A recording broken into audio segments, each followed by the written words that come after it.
Bonsoir, bienvenue chez Palf. Aujourd'hui, je me trouve chez Invaders. On a trouvé François, le fondateur d'Invaders, et Gaël, que vous connaissez du son dans les doigts, et bien sûr des vidéos Palf qu'on a fait dans le passé. Aujourd'hui, je suis trop content de venir découvrir les amplis, et en plus de ça, on va se faire bisuter, Gaël. Oui, je suis terrifié. Déjà à l'idée même du truc. Faut rester jusqu'au bout. On leur dit un petit truc ou pas ? Un petit truc. On va en chier. Voilà, globalement c'est tout ce qu'on peut vous dire. Reste, regarde la vidéo. C'est pas à l'abri de te marrer un petit peu parce que ça va être drôle. Moi j'attends ça depuis des semaines. Ça va être merveilleux. C'est parti.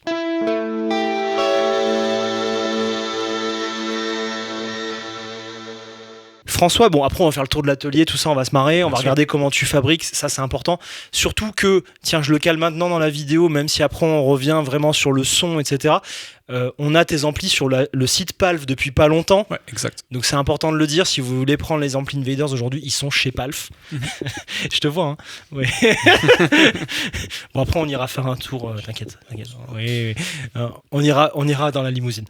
T'inquiète. Non, sinon, sans déconner, les amplis sur Palf, aujourd'hui, on va pas travailler avec beaucoup de marques, on va choisir que celles qu'on préfère. Et c'est pour ça qu'aujourd'hui, on a décidé, Gaël et moi, de faire la route pour aller jusqu'en Belgique, voir les copains et découvrir ton travail. Merci beaucoup. Donc, merci à toi, ça nous fait plaisir d'être là. Et on va voir comment tu fais ton taf, ça c'est important.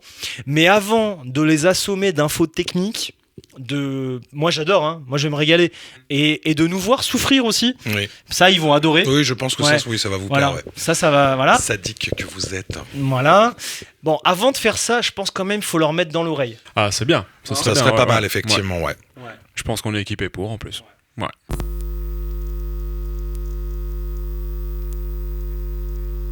Toi et moi, on l'a celui-là. Oui, moi j'ai la version combo. Qui me sert principalement à faire les tests et démos de pédales d'effet. Vu que c'est une super plateforme de clean, ça prend extrêmement bien tout ce qui va être drive, délai, chorus, et voilà. Ouais, c'est clean. Ouais, c'est très dynamique, ça compresse pas trop, ça sort pas. C'est ça l'intérêt de ces amplis, en fait, c'est que tu as une grosse dynamique, tu vas vraiment entendre la différence entre les guitares que tu vas mettre dedans, tu vas vraiment entendre la différence entre chaque pédale d'effet que tu vas utiliser. Et comme un son vaudra sans doute mieux que 1000 mots, on vous propose de commencer par les écouter un petit peu. Ouais. Et au pied, on a un petit pédalboard. Oui. Qui est tombé du camion lors du Guitar Summit. C'est pas mal parce que du coup, il y a quand même pas mal de saveurs de drive, par exemple. On va pouvoir se rendre compte un petit peu de ce que ça donne avec tout ça. Ce que je te propose, je vais jouer gentiment, je vais gratouiller, puis n'hésite pas à balancer un effet dans les drives de préférence, peut-être pas forcément délai reverb et tout, mais au moins les drives, histoire qu'on puisse se rendre compte un petit peu de ce qui a été utilisé et de ce que ça donne. Et puis c'est bien, je les ai pas réglés avant qu'on joue. Voilà, surprise. Ça, c'est à moi de me débrouiller. Quelque part, surprise. Voilà. Alors, l'essentiel, c'est que ça soit accordé, parce que déjà que ça joue moche, alors si en plus ça joue faux. Direct. Et puis, attends, et moi que je suis quand même venu, tu vois, avec la petite idée de détrôner mon 535 Bluegrass par un Blue Verb dont tout le monde me parle. Oui, voilà, il y a un certain Olivier dans l'équipe qui en est content, qui me dit oui, il est bien. Voilà. Moi, j'ai pas le dernier joujou, donc voilà, je suis pas content. Oui. Voilà. Il est temps d'essayer tout ça, en fait. Voilà. En plus, je le vends, donc ce serait bien quand même que. Tu vois, voilà.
Nous étions donc sur le 535 de chez Invaders. C'est un ampli qui a beaucoup de dynamique, qui est pas forcément un ampli qui est là pour flatter ton jeu de guitariste et ton ego, mais globalement ça c'est très transparent en fait. Donc tu vas avoir quelque chose qui va être le reflet de ce que tu lui envoies finalement, que ça soit les pédales, grains d'effet ou le jeu du musicien.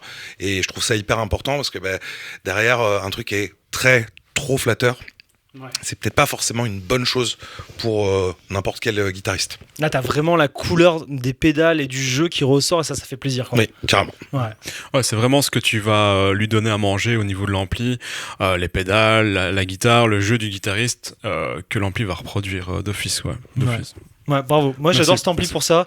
Et vraiment, encore une fois, le côté pas compressé, c'est quelque chose qu'on aime dans le vintage. C'est-à-dire que moi, j'ai des amplis qui cherchent justement cette compression. Bien sûr. Ouais. Et selon ce que tu joues, t'as quand même besoin de dynamique comme ça, de clarté. Et ça, c'est vraiment ce qu'il sait faire.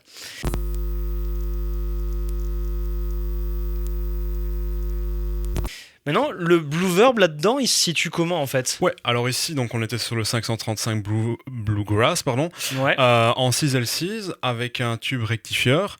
Et le Blue Verb, il est un peu plus sec que le Bluegrass, mais pratiquement identique au niveau de la conception.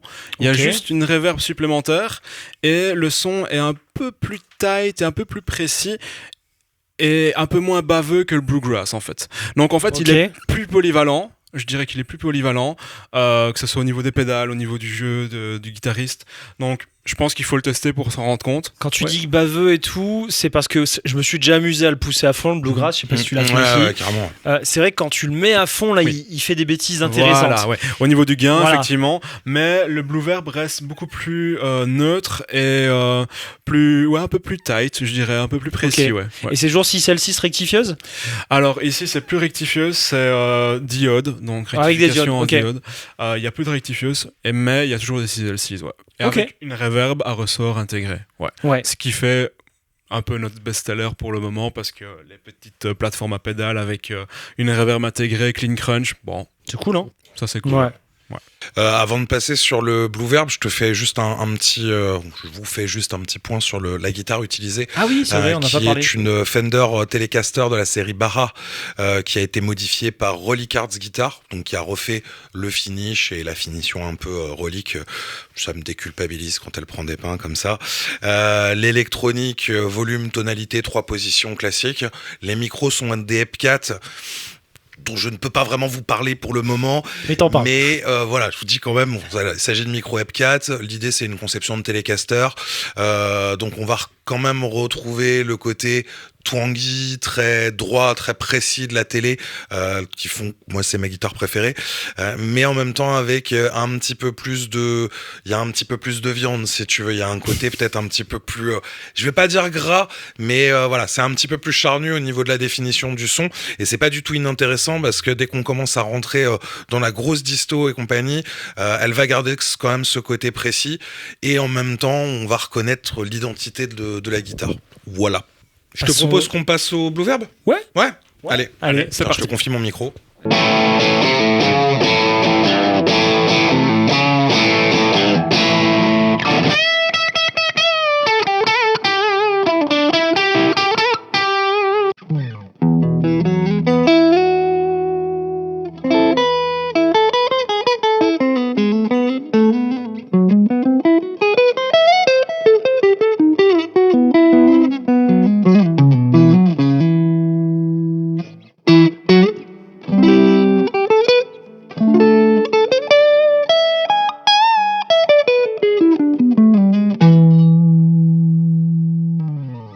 Alors, moi, personnellement, le Blue Verb, je le trouve effectivement plus sec que le 535.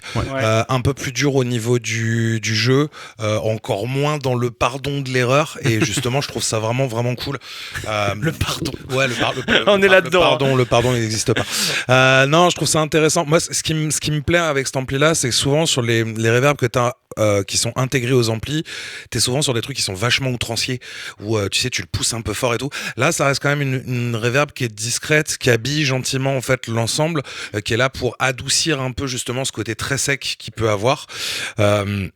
je le trouve vraiment différent de ce qu'on pourrait attendre d'un ampli très clean, typé Fender, on va dire, vachement plus droit dans le son en fait, quoi. C'est ça. Mais en fait, la reverb ne dénature pas du tout le son de base. C'est ça, en fait, tu rajoutes juste la reverb sur le son, et c'est une reverb d'ambiance, c'est pas une reverb envahissante comme dans Fender, sur les amplis Fender, pardon, mais qui n'est pas spécialement gênante pour certains. Non, mais, bien sûr. Mais voilà, ici, on n'a pas voulu faire ce genre de reverb-là, on a voulu vraiment faire une ambiance, comme tu dis, qui rajoute quelque chose à l'ampli, que ce soit au niveau du jeu, au niveau de la sensation, et c'est vraiment très agréable. Oui, t'as fait une sorte de hall avec une spring, quoi. Oh, on va dire ça comme ça. J'ai déjà vécu ça avec la Element. Je vois très bien. Il y en a qui s'attendent plus au côté, tu vois, genre western, surf, machin. T'es pas allé là-dedans. Non, on ne veut vraiment pas aller là-dedans, effectivement. Ouais, très bien. C'est vrai que ça fait plateforme à pédale encore plus. C'est une reverb encore plus qui va accompagner les pédales. C'est ça, ouais. Bon, ça tombe bien, je sais pas, on aime bien les pédales, on aime bien les amplis clean, une plateforme à pédales, c'est intéressant. Voilà. C'est un bon duo, je pense, Ouais, super.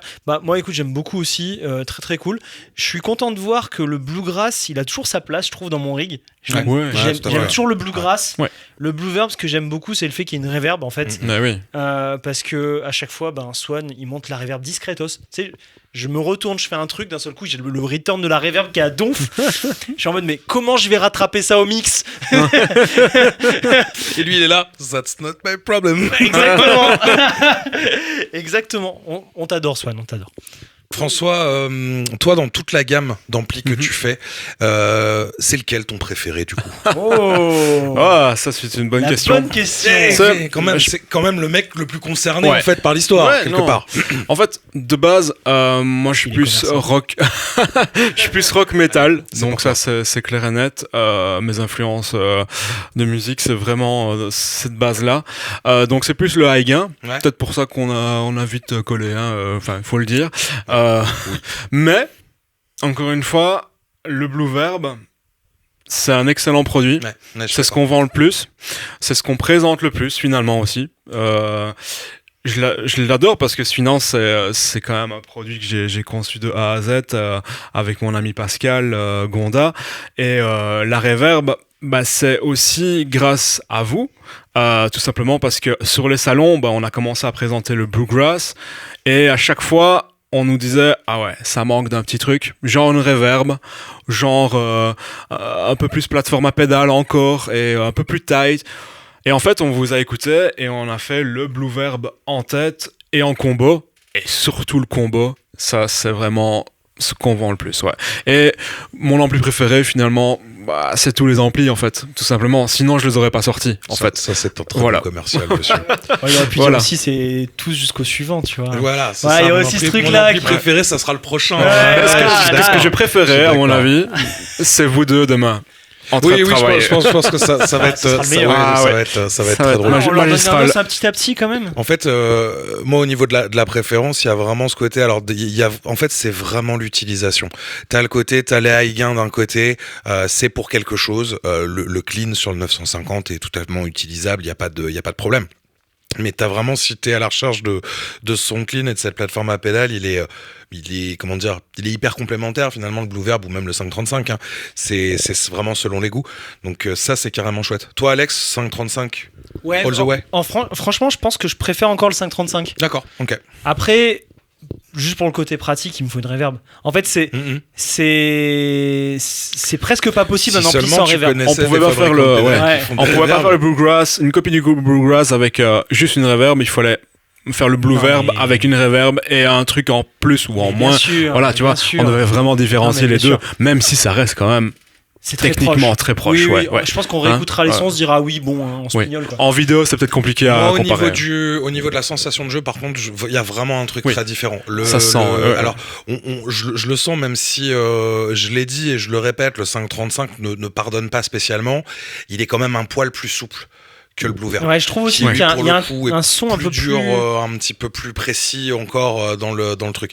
Donc c'est vrai que tout va dépendre. Après, on le disait tout à l'heure, le 535, quand tu le pousses vraiment très fort, moi ce qui me fait marrer, c'est que t'as vraiment un côté tu peux faire du stoner avec. Ouais, c'est ça. T'as vraiment ce côté, ça prend hyper bien la fuzz, tu le pousses un peu fort. Tu balances une big meuf et tu t'éclates. Ouais, il y a un côté un peu graillonneux qui me rappelle Orange un petit peu par certains côtés, tu vois, et les amplis que j'aime bien chez Orange. C'est ça. Ouais. Et surtout que le Bluegrass est en 6L6, mais on a aussi le Blue Lemon qui est en EL34, et tu parles de toutes les marques britanniques.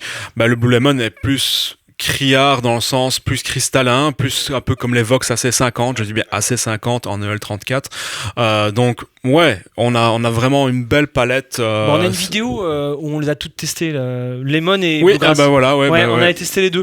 Bon, nous c'était le Bluegrass qui avait gagné clairement. Ouais. Et Julien Bitoun préférait le Blue Lemon par exemple. Tiens, c'est marrant. Parce qu'il a fait une vidéo sur le Blue. Pas Julien avec justement ce côté, il aime bien les amplis, le côté un peu british justement, un truc acide, qui est différent de ce qu'il a habituellement aussi. Ouais. Et moi j'avais une question pour toi Gaël.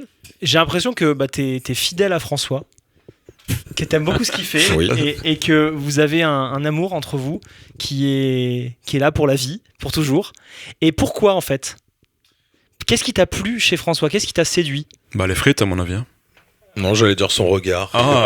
Moi, il y a une chose extrêmement importante, c'est l'humain au cœur de tout ça. Alors, il est évident que si François avait fait des amplis qui étaient, on n'aurait certainement pas continué à bosser ensemble, ou en tout cas pas de manière aussi, suivie. Donc il y a vraiment la partie le matos, c'est d'extrêmement bonne qualité. Moi j'étais hyper content d'avoir enfin des vrais bons amplis à lampe après des années à jouer sur des amplis, on va dire, que tu peux trouver un petit peu partout, pas forcément les plus chers. J'ai enregistré 2 EP avec une Orange Tiny Terror, pas du tout modifié, ça marchait très bien, ça joue très bien. J'ai fait pas mal de choses avec une petite tête EVH 5150, la Lunchbox 15 watts. Et c'est vrai, voilà, on l'avait fait ensemble. Et c'est vrai qu'effectivement, quand les Invaders sont arrivés, le 950 d'abord, puis le 535 en combo, ça a été quand même un gros changement au niveau pour moi, au niveau de la pratique guitaristique, au niveau du son, ça a été un truc où j'ai pu, tu sais, un moment où j'ai pu sculpter un petit peu tout ça. Et après, évidemment, il y a le côté humain. C'est-à-dire que François, si j'ai besoin de quelque chose, un souci, ou si je veux faire une vidéo sur un truc parce que ça m'intéresse, il y a 9 chances sur 10 qui me disent « Ok, là j'ai ça, ça part, voilà. » Moi, de mon côté, j'essaye de me comporter comme j'aimerais qu'on se comporte avec moi dans une situation, on va dire, similaire, inversée, tu vois ce que je veux dire ? Il me demande un truc, je le fais. Voilà, là, il me propose, et surtout, c'est con, mais il me fait bosser. Il m'appelle pour faire des démos, il m'appelle pour faire des trucs et tout. Moi, ça me permet aussi de travailler un autre aspect de mon jeu, les gros guillemets à mon jeu, mais ça me permet de travailler autre chose, parce que sinon, ok, je bosse les morceaux de Nazgul, je compose, j'écris et tout. Là, quand il m'a parlé de ça, je me suis dit, ok, faire un peu de Nazgul, c'est cool, mais on fera pas que ça. Et il faut que j'arrive à trouver des gimmicks, des trucs intéressants, que j'arrive à me repousser sur autre chose. C'est aussi grâce à lui, tu vois, que je peux développer cet aspect-là un petit peu plus démo, où ça peut jouer gentiment. Alors évidemment, tu viendras pas écouter la démo parce que potentiellement t'es en kiff sur le jeu du guitariste, mais plus parce que tu veux découvrir le matos. Bien sûr. Moi, ça me va, tu vois. J'ai pas la prétention d'être un Swan, un Pitsorn, un Bitoon ou ce que tu veux. Voilà, je veux juste pouvoir montrer que c'est des super amplis et que avec ce que j'ai sous le pied, j'arrive à en faire ça, et surtout les sensations sont cool. Donc voilà. En fait, c'est le fond et la forme. Réponse très longue pour répondre à cette question. C'est une très bonne réponse. Merci. Voilà. Merci.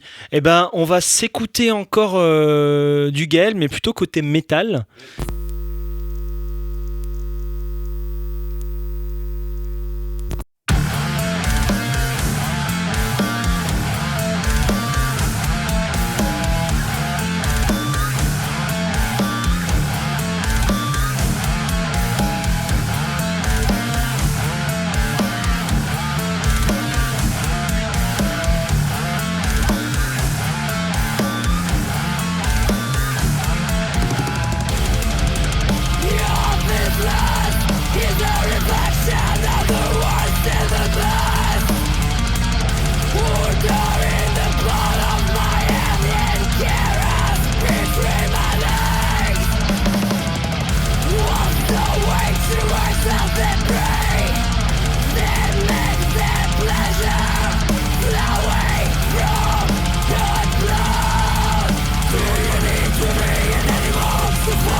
Pour la partie métal, donc du coup j'utilise une LTD SN Snapper, donc la Strat Deluxe avec juste un micro en chevalet qui est un Fishman Fluence moderne. Okay. Dans sa config basse, c'est-à-dire le full moderne micro céramique. En gros, c'est pas très intelligent et ça tape fort. Donc ça c'est dans le 950 pour le morceau de Nazgul qui est un des morceau de l'album qui est le chapitre 7 de l'album si je ne dis pas de bêtises et le 850 je l'ai fait un petit peu avec la Telecaster. Ça permet de se rendre compte un petit peu dans tous les styles on va dire de ce qu'on peut attendre et ce qu'on peut obtenir avec ces amplis là. J'en profite pour le redire à François, mais très honnêtement si vous aviez dans l'oreille peut-être le 850 d'il y a quelques années. Il serait intéressant je pense, de réessayer cette nouvelle version revue, upgradée et compagnie, parce que moi, je dois avouer que ça faisait longtemps que j'avais pas eu un coup de cœur sur un ampli. Et là, le 850, depuis qu'on a fait la vidéo, qui moutera peut-être quelque part sur le son dans les doigts. Hein, j'en profite, je fais ma promo. Oui, pas. Tranquille. Voilà, ça m'a permis de renouer un peu avec cet ampli-là que j'avais trouvé, auquel je trouvais qu'il manquait peut-être un poil de gain à l'époque quand j'avais fait le choix entre le 950 et le 850. Et également, j'en profite. François, il me semble qu'il va y avoir des nouveautés sur les amplis. Chaque année, on essaye de voir ce qu'on peut faire au niveau, de faire des updates sur les amplis qui existent déjà pour les améliorer. Pour rendre service à justement ce que je vais dire là maintenant, c'est sur les A-gains, on va implanter le MIDI, donc ce sera vraiment contrôlé en MIDI, donc toujours en foot switch jack normal TRS, mais également avec un contrôleur MIDI. Sur un A-gain, je trouve que ça devient même une norme maintenant à l'heure actuelle d'avoir ce genre d'implantation pour contrôler son channel, sa boucle d'effet et quelques fonctionnalités qu'on va rajouter en MIDI. Donc effectivement, voilà, chaque année, on essaye vraiment d'écouter le guitariste et de s'améliorer à ce niveau-là et de sortir des nouveaux produits aussi, peut-être. Donc, je rebondis juste vite fait sur l'histoire du MIDI parce que c'est vrai que peut-être pour le palfeur, on va dire le palfeur classique, peut-être que lui, ça lui évoque peut-être pas grand-chose et qu'il voit pas trop l'intérêt. T'es fou le nombre de demandes MIDI. Ça y est, on a dit ok. Ça c'est bon, ça veut dire que vous êtes des bons. Pour un musicien qui fait des concerts, nous c'est le cas avec Nazgul, c'est-à-dire qu'on joue avec une session dans les oreilles, on a les retours donc de chacun, on se fait notre petit mix et tout, et on a aussi une click track. Et sur cette click track, effectivement, on envoie des impulses MIDI à nos appareils, ça nous permet de changer et de canal, d'activer une boucle d'effet, etc. Donc de plus avoir à faire des claquettes dans le morceau et de se consacrer vraiment à la musique. Donc c'est hyper intéressant, hyper important. Et sachant que le MIDI, on a aussi envie de l'essayer pour le plan de feu, pour les lights, parce que ça pourrait être quand même vraiment cool d'avoir un plan de feu en MIDI avec le reste, et ça serait cool. Mais ça, voilà. Le MIDI, du coup, c'est une bonne transition après ce morceau-là. Justement, tu vas nous montrer comment tu fabriques tout ça. Eh oui. Parce que le MIDI, ça se code. Ouais, j'ai hâte de voir ça. Attention que moi, je ne vais pas faire le MIDI. Je sous-traite parce que je me suis toujours dit que quand je savais pas le faire, je voulais sous-traiter pour que ça soit bien fait. Moi, je vais t'apprendre à faire un ampli de A à Z, que ce soit le caisson et le châssis électronique. Et même Gaël d'ailleurs. Oui, très bien. J'ai hâte. Moi, le seul truc que je sais souder, c'est des potards dans une guitare. Ah, tu vois, quelque part. C'est déjà un bon début, hein. Franchement, c'est déjà un bon début. Okay. Mais voilà, on va faire alors, je t'avoue, moi, c'est la partie Tolex qui me fait peur. Ouais, moi aussi. Clairement, quand je vois que je suis infoutu de mettre un film sur un écran de téléphone portable sans faire une putain de bulle à un endroit, je me dis que c'est mort. Là, mon truc, ça va être. Le Tolex, ça va être une catastrophe. Je pense. En fait, c'est une technique, même après 11 ans d'expérience là-dedans, même je me trompe parfois. T'as encore des moments où t'es obligé d'arracher ton Tolex et de refaire comme tu dis, des petites bulles et tout ça, il faut recommencer, tout ça, il faut être calme, il faut être posé, mais un truc de psychopathe. C'est pour ça qu'un caisson en bois naturel un peu huilé, c'est sympa aussi. C'est pour ça qu'on en a fait d'ailleurs. Pour l'esthétique, non, j'avais la flemme. J'en avais marre, j'en pouvais plus les gars. Mais non, ça va aller, je serai là. Bon, on va faire du bricolage. On va faire du bricolage. Allez, let's go.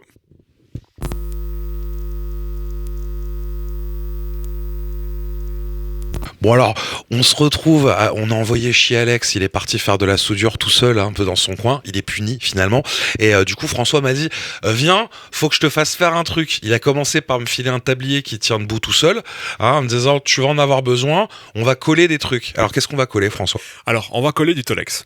Donc on va préparer du Tolex, donc c'est le recouvrement qu'on a sur les caissons des amplis. Et ici on a combo Blue Verb, donc c'est simple. On a la face du bas, tout simplement parce qu'on commence par là pour la jonction du Tolex, comme c'est un rouleau. D'accord. On fait le tour du rouleau. On va le râper comme ça. Exactement. Donc on va appliquer la colle sur la face du bas et sur une face du côté, et laisser la colle prendre un petit peu, la laisser sécher, c'est comme une colle de contact. Ouais, bien sûr. Et on va appliquer le Tolex par la suite. Okay. Donc on fait ça en 3 étapes. D'abord les deux, je veux dire, on va d'abord mettre la colle sur les deux faces ici, puis après on le retourne, on met la colle sur le dessus, et puis après on termine sur la dernière face, tu vois. D'accord. Donc il y a 3 tu étapes. fais un collage complet, exactement, vraiment de l'ensemble, et ensuite tu viens poser ton Tolex, quoi. Voilà, ok, voilà. Ça marche. Donc on va commencer par ça, watch me faire n'importe quoi, galérer un petit peu, puis après on ira se moquer un petit peu d'Alex, qui quelque part n'est pas quelqu'un qui sait vraiment bien ce qu'il fait en termes d'électronique. Il a peut-être oublié. Il a tout oublié. Là il fait quoi? Il fait des vidéos sur YouTube maintenant. C'est terminé la soudure. Du coup, François m'a filé cette espèce de barquette énorme avec blindé de résidus de colle. Ça pèse 17 kilos. Ça pue, c'est un enfer. Question technique. Au niveau de la quantité de colle, j'en mets genre beaucoup, pas beaucoup. Alors, tu vas l'appliquer. Tu vas faire une passe comme ça avec le pinceau. D'accord. Et ça serait déjà vraiment pas mal, tu vois. Et tu vas devoir en remettre sur toute la surface ici et également là-bas, tu vois. D'accord. Ok, sur celle-là. Question également. Je fais aussi les quarts de rond sur le. Non, pas les alors quarts de ça c'est l'étape suivante. On fait tout ce qui est plane ici, donc les grandes surfaces avec cette colle là qui est ultra puissante. D'accord. Et on finira les coins, les bords avec une colle un peu moins puissante parce qu'on travaille les coins un peu plus facilement comme ça. Alors, donc je reviens. Écoute, c'est nul. Non, la première face ici, elle est nickel. On la voit peut-être pas très bien, mais on a mis une quantité de colle assez pas mal. Franchement, pas mal. Il y a juste une petite crasse là qu'on va éliminer tout de suite parce que sinon ça fait. Ah, bah oui, ça fait une bulle, un truc derrière. Ça fait une crasse tout simplement. On va laisser sécher. D'accord. Bon, la face là, faut la refaire. Ouais, ça c'est pas bon du tout. Ah, mais j'étais pas à l'aise avec. Ok, très bien. Faut pas spécialement à l'aise de le faire comme ça. Au moins, il faut être clair. On va laisser reposer un petit peu, genre, mais très léger, 2 minutes. Ok. Et on va remettre une couche. D'accord. Parce que en fait le bois va absorber la colle énormément parce qu'en plus c'est du peuplier et ça c'est poreux, c'est poreux, ça absorbe énormément. Donc on remettra une deuxième couche après. Mais évidemment là on fait un caisson pour juste la vidéo, mais habituellement il y a une volée de caissons à faire en même on temps. en fait 5 en même temps et on fait un caisson à la fois, on revient tac tac tac tac. Donc c'est plus à la chaîne évidemment. Mais ici c'est juste pour montrer quoi. Donc voilà. On va remettre encore une couche. Essaye de t'appliquer un minimum et je vais me faire buter. Franchement la première était bonne, je sais pas pourquoi. Celle-là j'étais vraiment à l'aise dans l'application. Tu veux faire comme ça? Ben voilà. Je suis sûr que si tu me laisses le faire comme ça, déjà je m'en fous pas partout, ce qui pourrait être pas mal. Et en plus ça sera vachement mieux fait. Attends. Alors c'est pas mal. C'est pas mal. Non, c'est pas mal. Appelez-moi pour tolexer vos amplis. Non, c'est pas mal. Maintenant, tu remarqueras qu'il y a quand même des surfaces qui ne sont effectivement, tu vois, pas vu qu'il y avait pas. Parfois, il faut le mettre un peu comme ça pour voir un petit peu. D'accord. Ça, il faut faire super attention parce que sinon, ça va. Bah oui, c'est un endroit où ça colle pas en fait. Et c'est un peu dommage. Ok. Voilà. Normalement, cette étape dure pour tout le caisson, tout le pourtour du caisson, une dizaine de minutes avec le Tolex compris. Donc là, ça prend un peu plus de temps, c'est normal. 15 minutes de face. Bon, quelque part, faites confiance aux professionnels, quoi.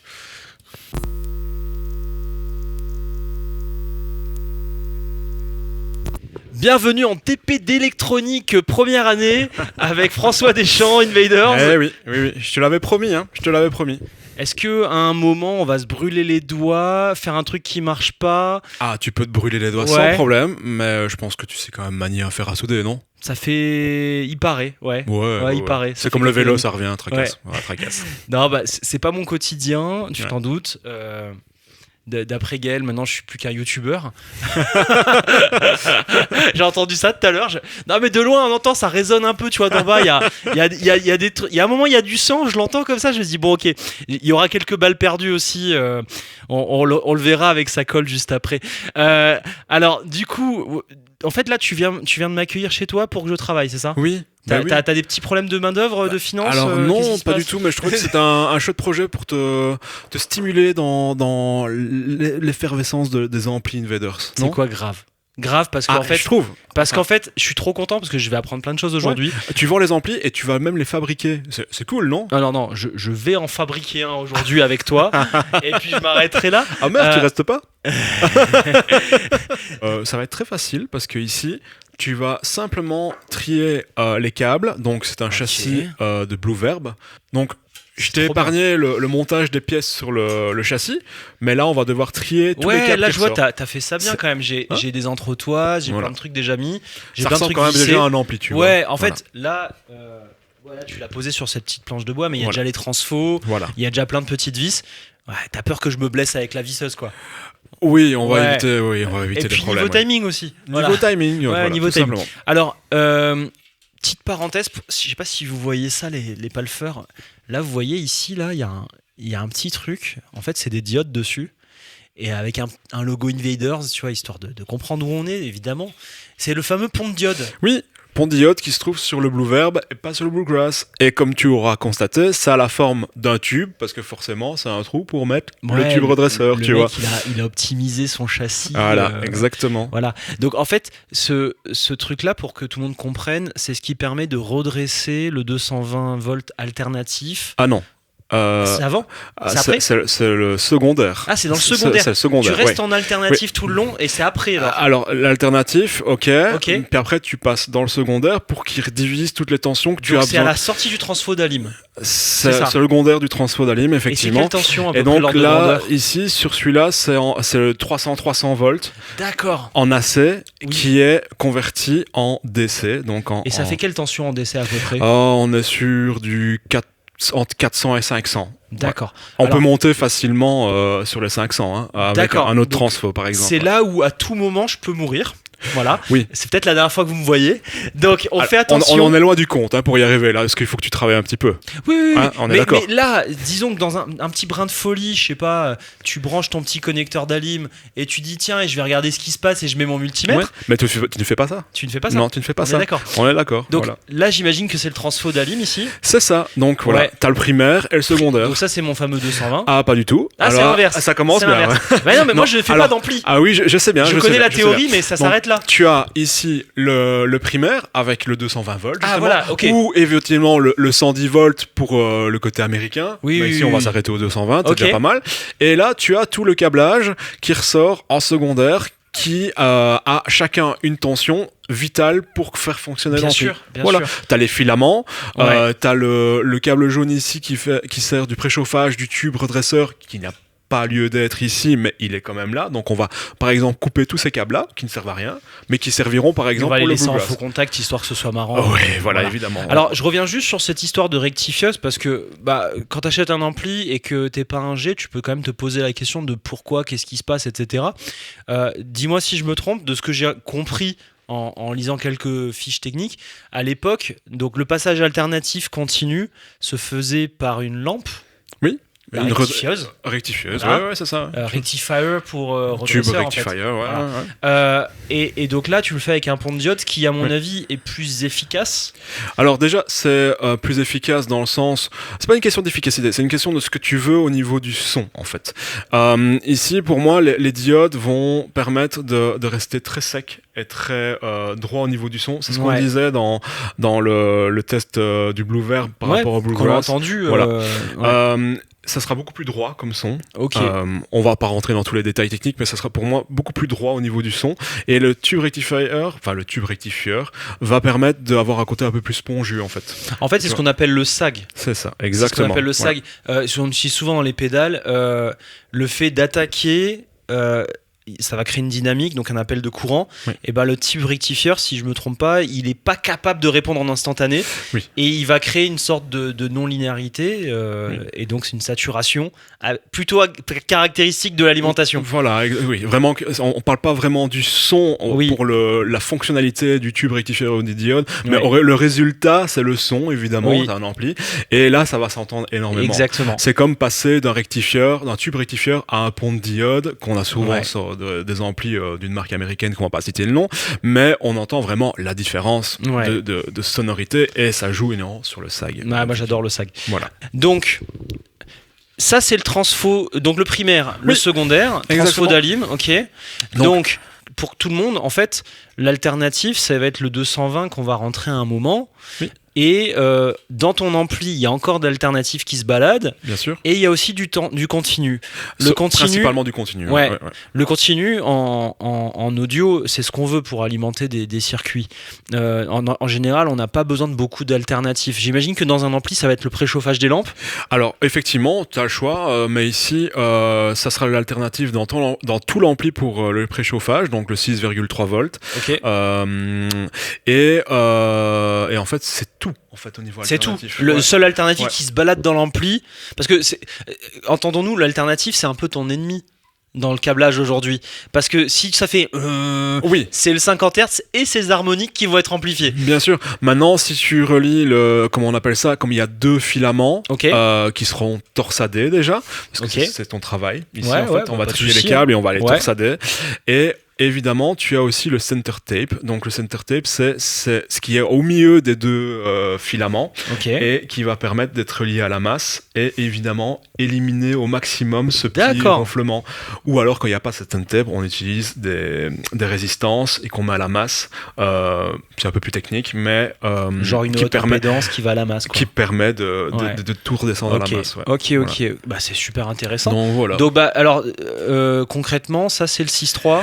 Alors, pas du tout. Non. Là, c'est le 5 volts qu'on n'a pas besoin, donc on va cutter. D'accord. Ah oui, ça, on l'a coupé. C'est où le 6.3 alors ? Le 6.3, c'est le vert. Le vert qu'on va torsader. Et le rouge, c'est la haute tension. Donc, c'est les 300, les 2 x 300, qui vont permettre d'être rectifiés par le pont de diode, en fait. Ok. Tu vois ? Donc là, je prends mes 2 6.3 et je les torsade. C'est ça, exactement. Bah écoute, tu sais quoi ? Je vais t'aiguiller un petit peu. Tu vas torsader. Et moi, en même temps, je vais aller revoir Gaël en bas, qui fait le caisson, tu vois. Ok. Ça va ? Ça marche ? Ça marche. C'est parti.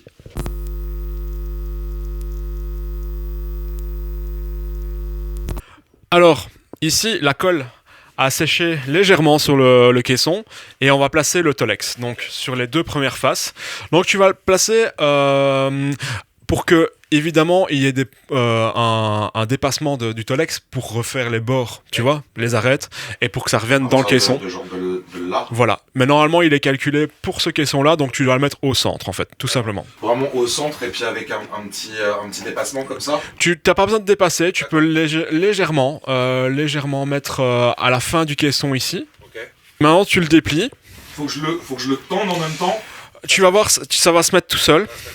Parce que la colle a séché et colle déjà légèrement le Tolex. Donc quand tu vas le mettre, c'est déjà assez... Mais je pensais qu'il fallait avoir genre une tension. Non, tu vas voir, après tu vas pouvoir repasser avec la main pour voir si c'est bien mis en fait. Je pense que c'est vraiment une histoire de toucher. Voilà, tu fais ça. Voilà, exactement. J'ai l'impression d'être Valérie Damido. Je peux le... Non, normalement, tu vas le descendre comme ça tu vas avoir une tension qui se fait ici, sur l'arête, le quart de rond ici. Okay. Voilà. Et en même temps... Ouais, pardon, excuse-moi, c'est ma faute. Voilà. Et maintenant, tu peux le retourner. Okay. C'est un travail assez minutieux, ouais, effectivement. Ouais. Ok. Voilà. Tu laisses le rouleau au-dessus. Et en fait, tu remets la colle ici, sur cette face-là. D'accord. Et ainsi de suite. Et encore une face après, quoi. Ok. Ça va ? Facile, non ? Oui.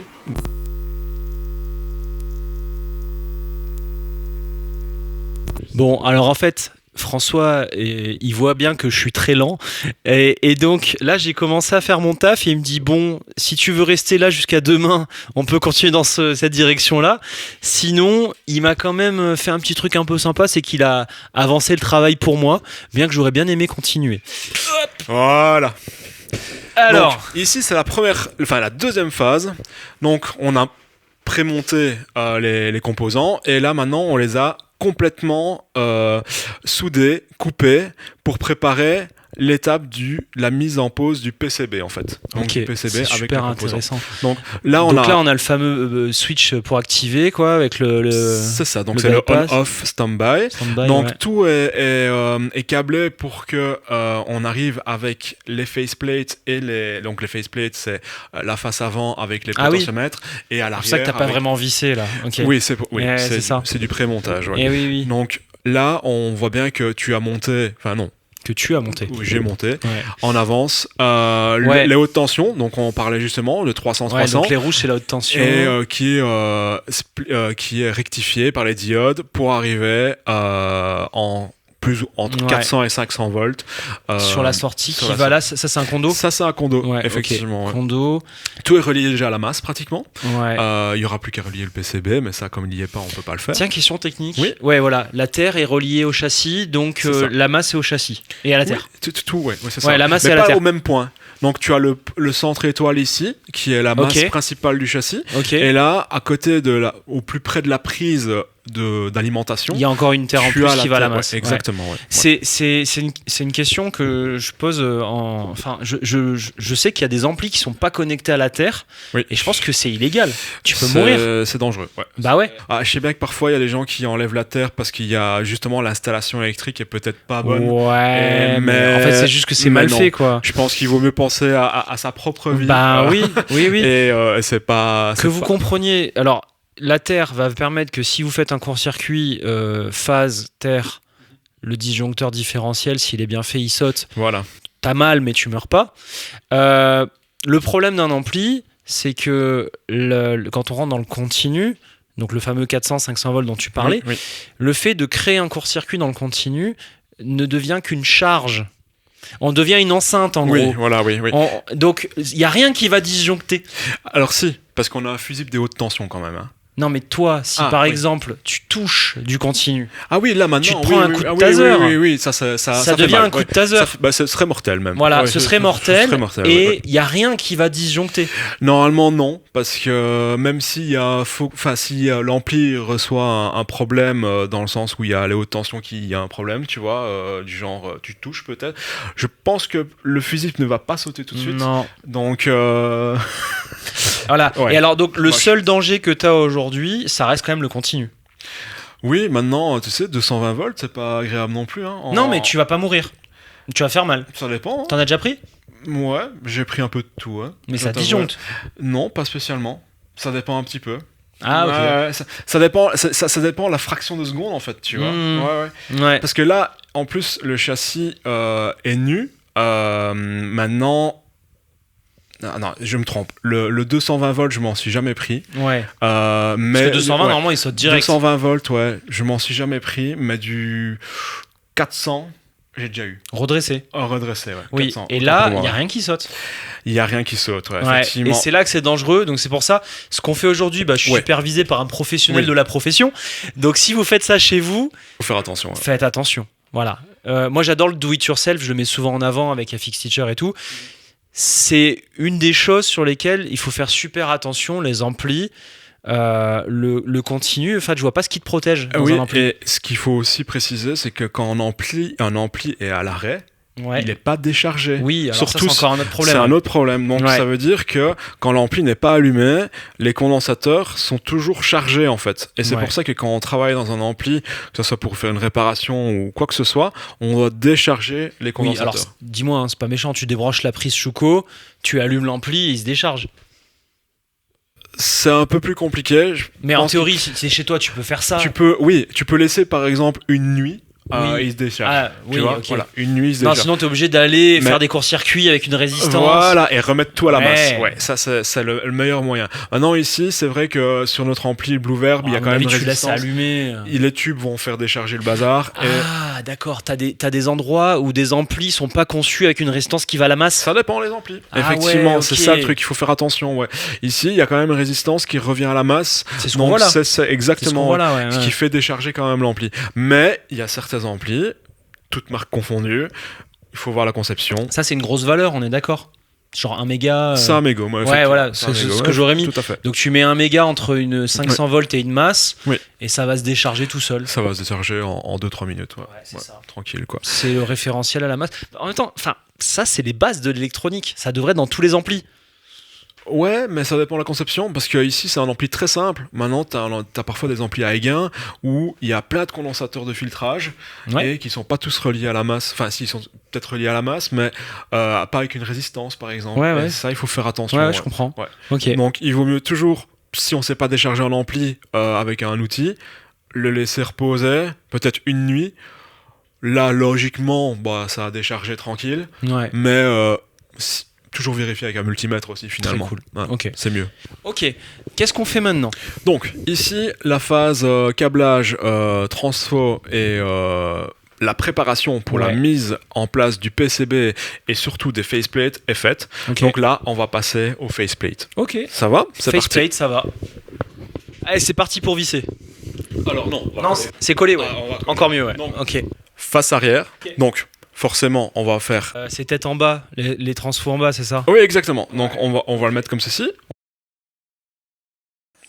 Donc là, on a mis la faceplate arrière, on va mettre la faceplate avant. Il faut dévisser, non ? Non, il faut dévisser parce qu'on l'a prémonté pour faire le câblage à l'intérieur.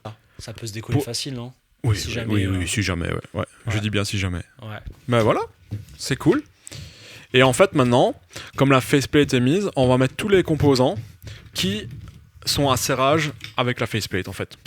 Les potentiomètres, les switches, les écrous, les jacks, pardon, avec les écrous. Donc, voilà, la petite loupiote. Ça sert pas comme un bourrin non plus, ça sert à rien. Mais... Est-ce que je vais te voir forcer ? Je pense que... Ah, c'est parce que j'ai pas beaucoup de force. Ah, ok, d'accord. Ok, cool. Voilà. Mais écoute, je vais te laisser continuer.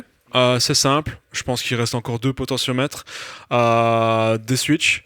Je vais te donner un modèle, comme ça tu vas suivre. Okay. Et moi, je vais retourner voir Gaël, en fait. Ça va ? Cool.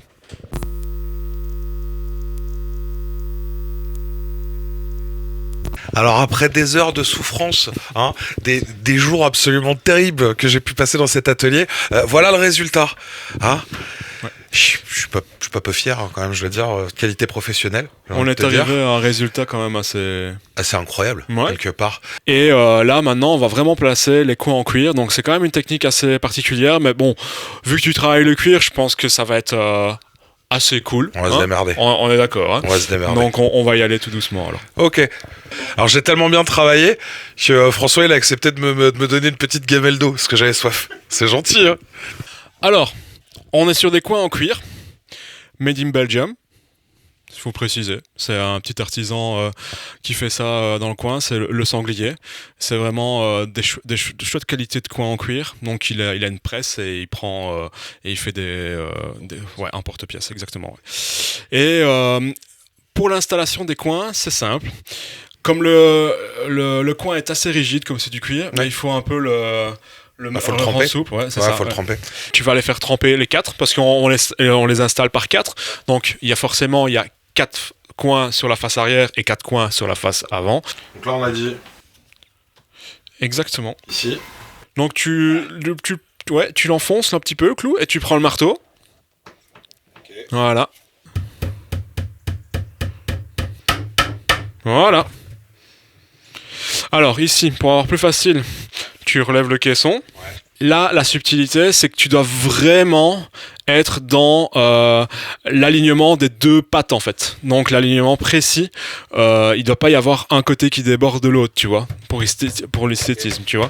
Et tu dois parfois prendre ta main pour vraiment qu'il prenne sa forme. Alors, le premier coin Gaël, je vais vérifier. Mais écoute... Faire tarder. Là, il faut imaginer que le coin est un peu encore légèrement mouillé. Ouais. On dirait pas comme ça, mais en fait, il est quand même fort mouillé de l'intérieur. Et il va se rétracter. Par contre, tu peux encore enfoncer un peu plus les clous. Voilà, stop, c'est bien. Tu vois, voilà, là, on sent déjà que c'est plus classe, tu vois. Ouais, voilà. Moi, voilà, là, je le vois d'ici que c'est déjà mieux. Ouais. Tu vois, bah, c'est nickel, en fait. Bah, ouais. Voilà, tout simplement.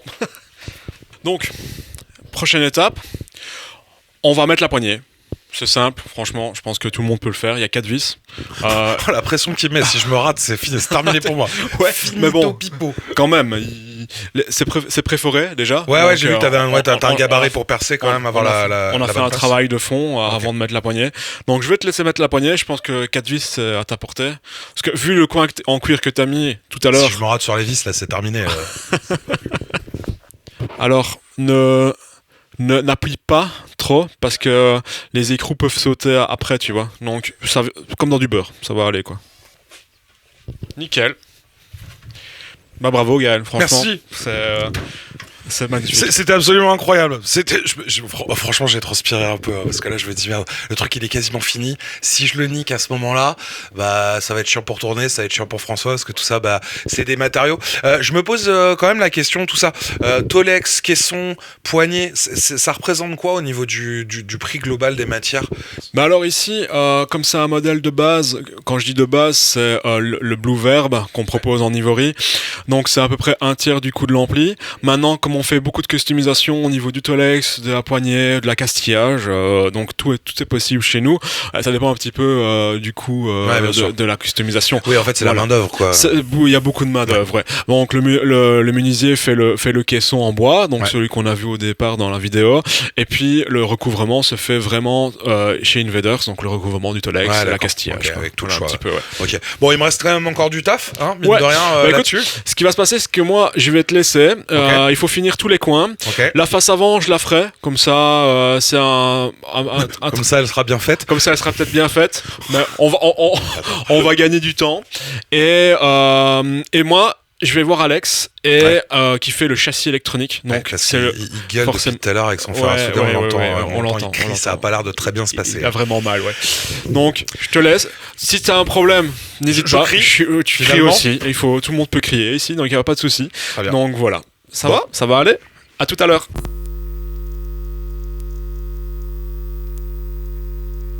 Ça va, tu t'en sors? Je vais essayer de me concentrer. Surtout centré. Ça t'aide si je fais des trucs comme ça? Est-ce que ça t'aide à se concentrer? François, je crois qu'il marche plus l'ampli. On arrive à la fin, François. Je t'attendais pour les petits caps de fin, tu vois. Écoute, je suis impressionné de tout ce que tu as fait là maintenant. On a un petit peu triché. Ah bon? Un petit peu. On manque un peu de temps quand même. On a manqué un peu de temps, donc j'ai prémâché le travail, c'est vrai. Mais le but, c'était de voir comment l'ampli était conçu à l'intérieur. Ouais. Je pense que c'était la base. Et comme tu pourras le constater, il y a beaucoup de choses qui sont faites à la main, forcément, et câblées à la main. C'est ça qui m'impressionne, en fait. C'est que moi, quand je conçois des PCB, j'essaie d'avoir le moins de fils possible. Oui. Je pense que toi aussi. Mais que t'as pas forcément le choix. Il y a des trucs qui restent. Il y a des composants qui restent en aérien, parce que c'est comme ça que c'est fabriqué. Les amplis. T'as pas le choix. Voilà. Bah là, on voit par exemple pour les fils le filament. En fait, là, t'as les lampes de préamp, j'imagine ici. Les lampes de préamp qui sont quand même sur le PCB parce que ça chauffe moins fort que les tubes de puissance. Où là, j'ai décidé de pas les mettre sur le PCB, tout simplement. D'accord. Et évidemment, avec le temps, on a modifié quelques petites choses. On a rajouté on change parfois les valeurs de résistance en fonction du client, mais voilà, on reste quand même sur une version très basique d'un circuit, d'un ampli en fait clean crunch. Comme tu peux le constater, il n'y a rien de compliqué, et je pense que parfois la simplicité, c'est ce qui va donner la qualité du son.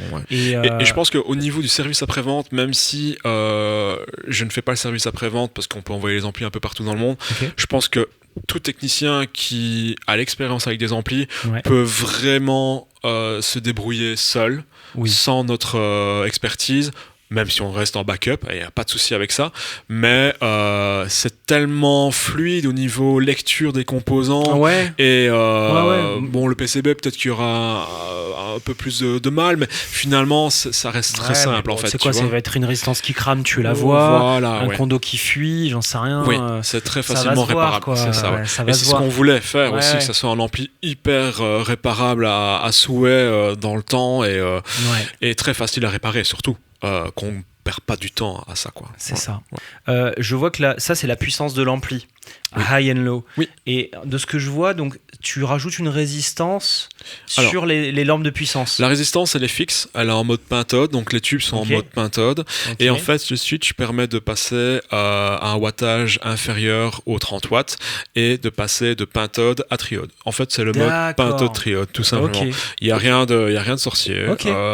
C'est juste un câblage différent pour passer de pentode à triode, pardon. D'accord, c'est comme ça qu'on atténue la puissance sur une lampe de puissance. Il y a plusieurs méthodes. Oui, il y a plusieurs méthodes, mais on a choisi celle-là parce que c'est la plus simple et efficace selon nous, en tout cas. J'ai envie de geeker les amplis là, mais ça me rend fou là. J'ai envie d'apprendre plein de choses. Là, bon, je vais souder les 3 fils histoire de te montrer que le fer à souder ça existe toujours. Voilà, exactement.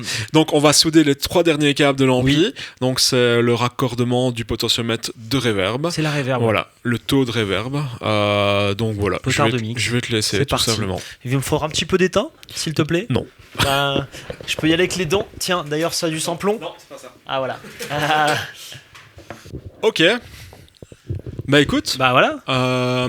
Gaël a pratiquement fini en bas. Ok, on va lui livrer l'ampli.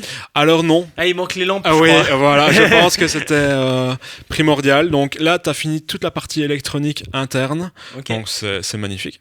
En espérant évidemment que ça fonctionne. Bah ouais, mais si la reverb marche pas, tu sais pourquoi. Voilà, on va dire ça comme ça. Mais tout le reste va fonctionner, j'en suis sûr et certain. Bah, j'espère. Hein. Oui, quand même. J'espère. Alors, on va placer les tubes. Donc, il y a 2 sortes de tubes. Il y a les tubes de puissance, les gros tubes qui chauffent énormément, qui donnent la puissance de l'ampli. Et voilà, on va retourner tout simplement. Et ici, dans cet ampli-ci, il y a 2 tubes de préamp. Donc la V1 et la phase inverteur. Est-ce que c'est ça qu'on appaire, les lampes de puissance? Oui, les tubes de puissance sont appairés. Celles-là, c'est les bonnes, tu les as checkées. C'est une paire, ouais. Donc normalement, c'est tous des tubes identiques parce qu'on les achète par lot de tubes identiques, donc par 50 par exemple. Et, mais on les vérifie à chaque fois dans notre testeur pour être sûr de ne pas avoir de surprise. On préfère un double check d'office. Alors là, ils ne sont pas montés. Je fais exprès. Ah ok, tu fais exprès. Je regarde les petits plots, machins. Ok, il y a des détrompeurs évidemment pour mettre les tubes. Voilà, j'essaie de pas faire de la merde. Voilà. Et après, je vais te demander justement la dose de puissance à mettre. Parce que d'une, j'ai pas envie de m'éclater la main avec du verre cassé. Oui. Et de deux, j'ai pas envie de casser tes lampes. Alors, je pense que là, le plus facile, c'est pas de rester assis, c'est de debout. Ok. Voilà, parfait. Bah écoute, tu as pratiquement finalisé l'ampli. Il reste les 2 protections pour les tubes de préamp. C'est parti. Voilà. Il y a toujours un détrompeur. Voilà, tu tournes. Donc un tube, ça se clipse, ça se dévisse pas. J'ai eu des clients. Alors. Oh le trauma. Non, oui, je préfère préciser. T'as pas une banquette comme ça, on en discute tranquillement, tu vois. Non, mais comme on peut le constater, ça se clipse. C'est pas une ampoule non plus domestique, même si j'ai dit que ça pouvait être le principe d'une ampoule domestique au niveau de l'usure. Voilà, ça se clipse, on est bien d'accord. Voilà. Ça s'enfonce quoi. Ça s'éclipse. Et ça se déclipse, évidemment. Parce que pour le retirer, ça se déclipse. Oui, là ici, ça se clipse sur la puissance, ouais. Exactement. Ouais. Alors, ici, l'ampli n'a pas encore été allumé. On est d'accord, parce qu'on a tout câblé à l'intérieur, on a mis les tubes, mais forcément maintenant, on va devoir l'allumer et faire un réglage de bias. Donc le réglage de bias, c'est la tension qui arrive sur les tubes de puissance.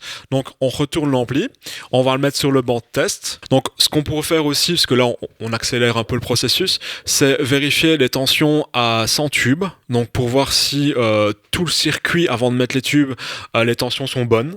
Et surtout, en fait, on va pas l'amener tout de suite à Gaël, on va encore malheureusement un peu tricher faute de temps, parce que l'ampli, quand le réglage de bias sera fait, va chauffer pendant entre 10 et 20 heures en fait, dans une Oui, ça t'as pas le temps, j'ai bien compris. Là, il n'y a pas le time. Voilà, il n'y a pas le time. Il n'y a pas le time. Et maintenant, voilà, ici c'est parce qu'on le fait, parce qu'on envoie nos amplis un peu partout en Europe et dans le monde maintenant, et on préfère vraiment avoir un double check de tout. Et je trouve que c'est un gage de qualité. Je pense qu'il y a les grandes marques ne le font pas toutes. Ils envoient comme ça et sans on verra check. bien. Et on verra bien. Je déteste cette méthode. Oui, voilà. Je déteste cette méthode. C'est incroyable, mais c'est comme ça. Et nous, on préfère prendre le temps de faire l'ampli et surtout de le vérifier après avoir monté l'ampli, tout simplement. Carrément. Ouais. Ok, bah on y va. On y va, c'est parti. Bon, on a tout cassé. Mais l'ampli fonctionne. Donc voilà, on a triché un petit peu, on a repris un châssis qui avait chauffé le temps qu'il fallait pour le test, donc le quality check. Et là, en fait, il est bon. Au niveau sonore, tout va bien aussi. On va l'amener à Gaël en fait. Parce que Gaël nous attend dans la cave. Ouais, là, tu l'as enfermé dans la cave, je l'ai enfermé, là. Ouais. Et on l'entend crier au loin, tu vois. On l'entend crier. Je crois qu'il s'est collé les doigts, là. Et en fait, oui. Et en fait, c'est la dernière phase, c'est l'assemblage du caisson du combo avec le haut-parleur et le châssis électronique, en fait. Carrément. Que Gaël va réaliser. Bon. Moi, je vais revenir pour souder un ampli. Là, j'ai envie de le souder en entier. Ouais, je sais. J'ai envie d'en découdre avec un ampli. Oui. En vrai, ça doit prendre grave de temps, non ? En fait, cette étape-là, ça m'a l'air super long. Non, tout simplement, c'est comme chaque métier. En fait, plus t'en fais, plus ça va vite. Ouais, quand même. Au total, tout compris, je pense qu'un combo, ça prend 8 heures. À fabriquer de A à Z. Donc quand tu divises par le nombre d'étapes que tu as fait par 5 par exemple. Oui évidemment, châssis électronique, combo, donc le caisson, Tolex. Je pense qu'en 8 heures, tout assemblé, ça fait 8 heures. Ouais. Okay. Donc, c'est quand même beaucoup plus qu'une pédale. Hein. On prend pas évidemment le temps de chauffe de 20 heures en compte, mais au niveau main d'œuvre, je pense qu'en 8 heures, on peut y arriver facilement.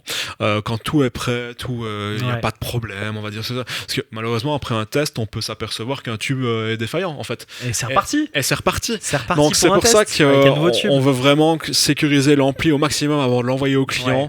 C'est mieux. On trouve ça honnête et surtout plus respectueux que d'envoyer un ampli où on n'a rien fait, on n'a pas fait de test et tout ça. Et voilà. Donc il y a encore un test évidemment quand l'assemblage du caisson est fait et c'est ce qu'on va faire aussi. On va tester l'ampli. Voilà. Bon, allez, on va balancer ça à Gaël. Allez, c'est parti. À l'aise.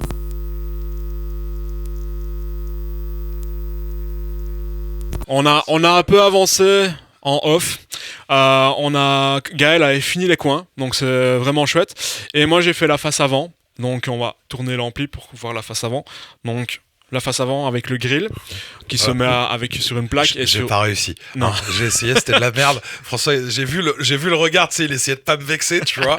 Je me suis senti vexé. Du coup, j'ai préféré qu'il finisse. Donc je suis allé très vite pour faire la grille ici pour finir l'ampli. Enfin, finir l'ampli au niveau du caisson, je dis bien. On a placé le logo comme ça c'est fait. Et à l'arrière, forcément, on a mis le haut-parleur. Donc c'est un Celestion. Maintenant, on peut mettre tout ce qu'on veut chez Invaders au niveau haut-parleur, mais de base, on met ce Celestion-ci. Avec c'est dur à dire. C'est pas mal. Hein. Essayez chez vous de le dire très vite, plein de fois. Ce Celestion-ci. Maintenant, je sais pas quand on va sortir la vidéo, mais on aura peut-être une petite surprise au niveau d'un haut-parleur Celestion. Mais voilà, je vais rien dire pour le moment. Et le tank de reverb forcément, parce qu'on parle du Blue Verb, et forcément le Blue Verb a une reverb à ressort qui sera connectée avec des câbles RCA, quoi. Ça va ? Donc voilà. Il a bien travaillé, Alex. Regarde, on dirait un vrai ampli. Oui, effectivement. Ça a l'air d'être pas mal. Bon, franchement, on l'a essayé au-dessus forcément avant de l'amener ici. C'est la moindre des choses. On va pas commencer à monter quelque chose qu'on n'a pas testé. On est d'accord. On a fait tous des tests et tout.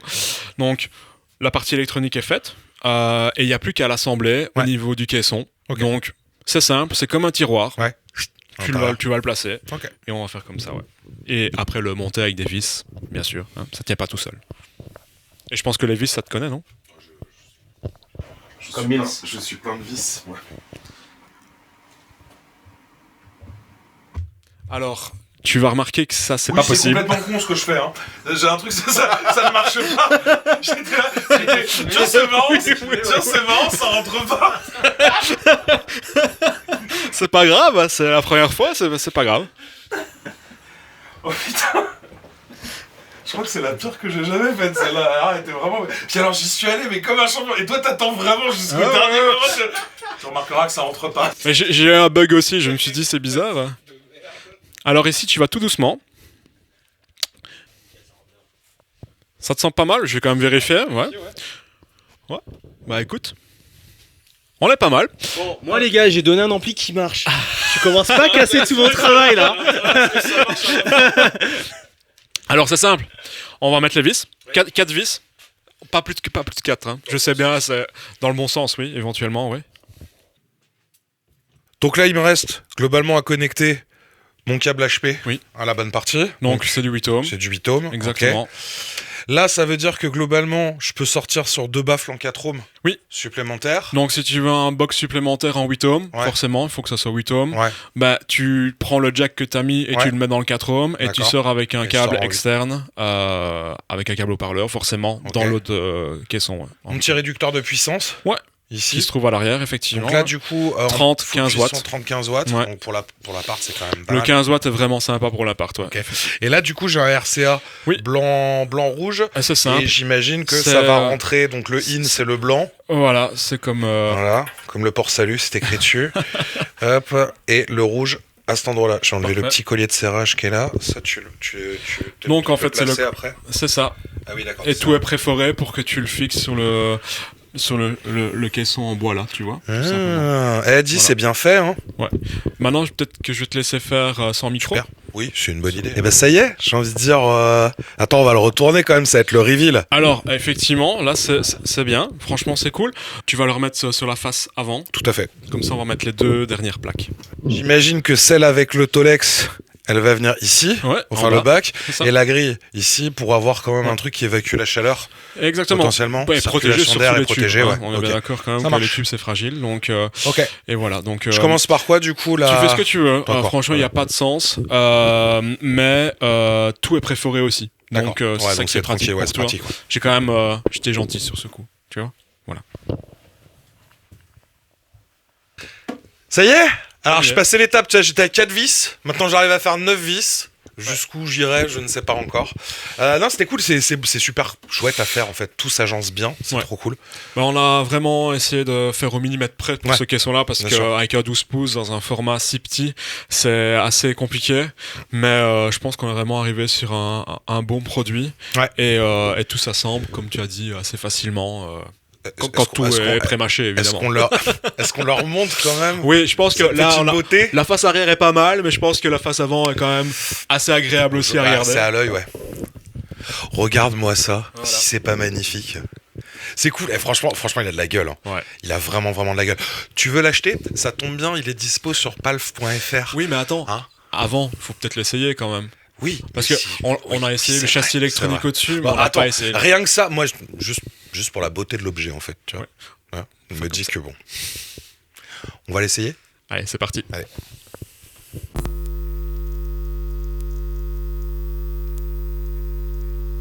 Bah écoutez les gars, merci beaucoup. Vous avez finalisé l'ampli Blue Verb, le combo. Entièrement. On n'est pas des moitiés de trop de balles quand même, hein, parce que pour des mecs qu'on n'avait pas fait, jamais fait.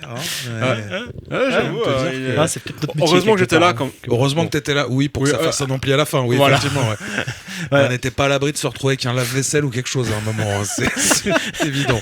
Pourquoi il y a un moteur, François? Bon, pas l'ampli, il faut que je mette du diesel dedans. Non, mais voilà.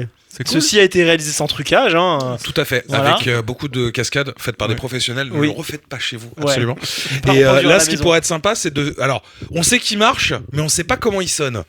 Et si on découvrait comment il sonne? Même si on a testé la tête avant, maintenant on va tester le combo.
Moi j'aime bien.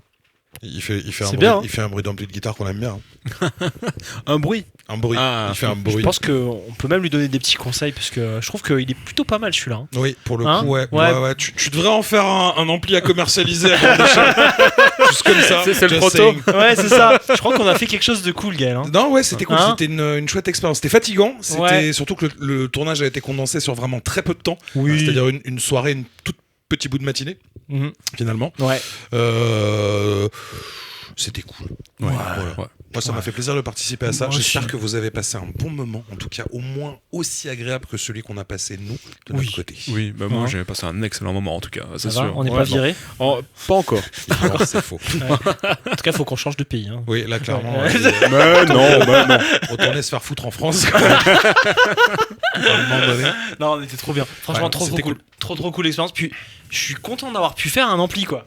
Ouais. Ah ouais. Ouais, c'est une expérience. Hein. Ouais, c'est ce que je voulais faire. Ouais, bah voilà. Bah écoute, tu l'as eu. J'ai fait une pédale avec Collision Devices il y a pas très longtemps. Ouais. Et là, j'ai enfin pu mettre les mains dans un ampli. Et franchement, en fait, faire son propre matos, c'est grave. Ah, c'est cool. Hein. Ouais. Tu penses pas à faire des stages des fois pour que les gens ils viennent fabriquer un ampli? J'ai déjà pensé, mais c'est compliqué. C'est un peu compliqué à organiser. Je te rappelle pas le moment où t'as failli mourir? Voilà. J'ai oublié. Traumatisme, flashback du Vietnam, tout ça, quoi.